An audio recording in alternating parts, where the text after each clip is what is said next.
Hey, what's up guys? Welcome back to Reject Films, back with another review for you guys.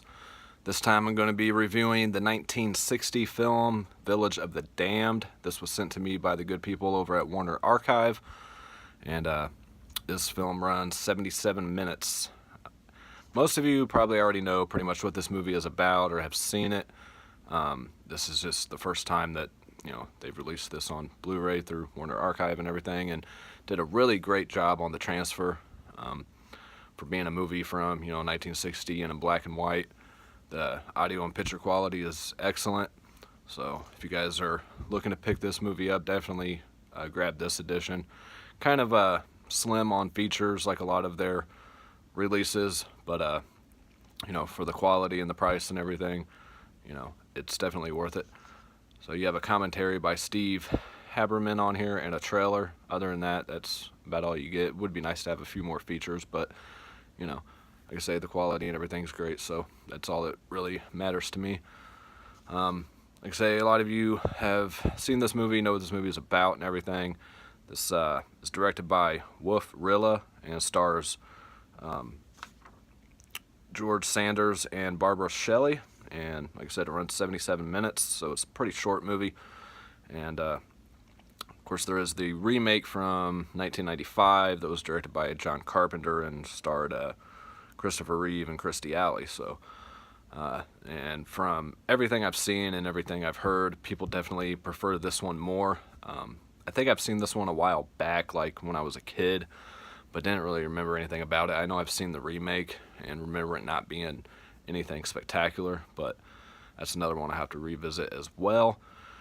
And yeah, so for those of you that don't know what this movie is about, pretty much start right off the bat with everybody in this small town just passes out, blacks out, whatever, for a few hours.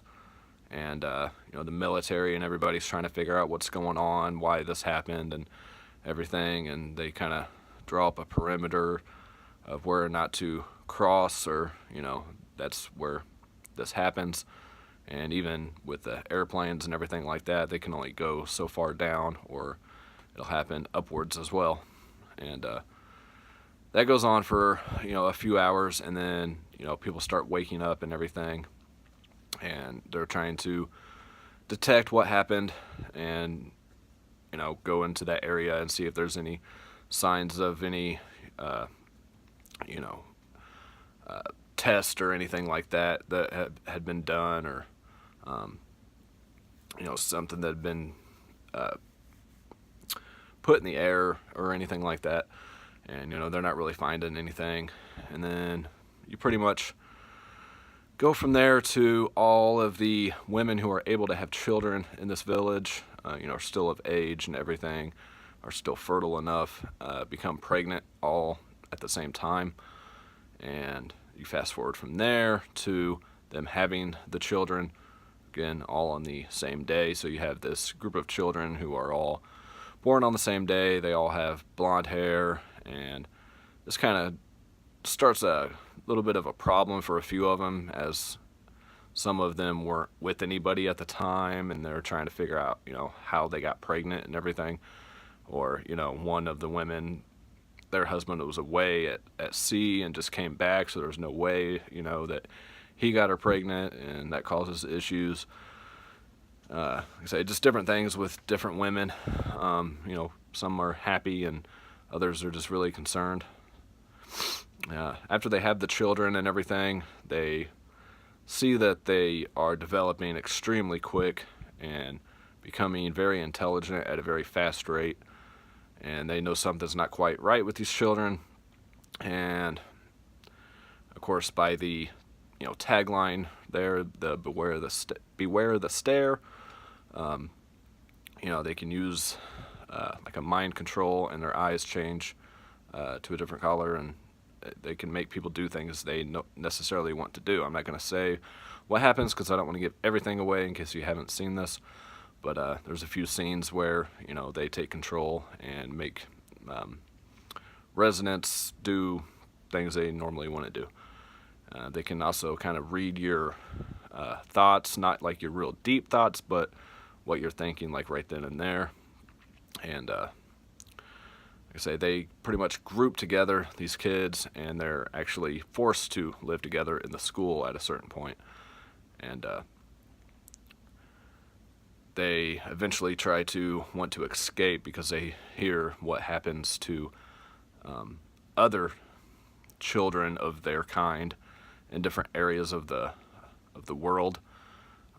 This isn't the only place this is happening. You find that out throughout the movie, that this has happened in other countries and other parts of the world, and different things happen to those kids. Like I say, I'm not going to say what happens in case you haven't seen it, but yeah, I don't want to give away the end or anything, but you're not really told exactly what these kids are. You have an idea that they're kind of not from this world or whatever, but you don't really know why exactly they're here. I guess just my guess would be to, take over Earth eventually, but you never really find out what exactly happened in that time they were passed out. I'm assuming just so that they can impregnate, the women and everything, but so you don't get a whole lot of exact detail. But I like movies usually where they don't tell you every single thing that happens, and you got to kind of figure it out for yourself. But this is definitely a classic film. It's got real great reviews, high ratings. A lot of people seem to enjoy this one, and I'm not the biggest fan of older black and white films and everything, mainly because of the way that the dialogue is.